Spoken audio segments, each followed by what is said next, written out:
নমস্কার বন্ধুগণ, কেমন আছো তোমরা? আশা করছি খুব ভালো আছো। ভালো না থাকলে ভিডিওটা পুরো দেখো, কারণ এখানে টপ ক্লাস মিম রিভিউ করা হয়। আজকের ফার্স্ট মিম কি আছে আমরা দেখে নিই। লক্ষ্মীর ভান্ডার থেকে 1,000 টাকা হাতানোর জন্য স্বামীকে মারধর করলো স্ত্রী। অভিমানে আত্মহত্যার চেষ্টা স্বামীর। স্ত্রীর লক্ষ্মীর ভান্ডারের 1,000 টাকা হাতিয়েছিলেন স্বামী। এতেই স্বামীর উপর ক্ষেপেছিলেন স্ত্রী। সোমবার বাড়িতে যেতেই স্বামীকে গালাগালি করে হাতাহাতি শুরু করেন।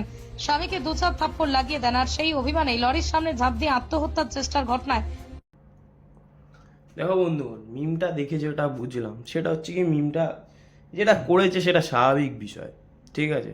চুরি করেছে, সেটার তীব্র প্রতিবাদ জানানোর ফলে যে একটা ইগো হার্ট হয়েছে, সেই জন্যই জিনিসটা হয়েছে।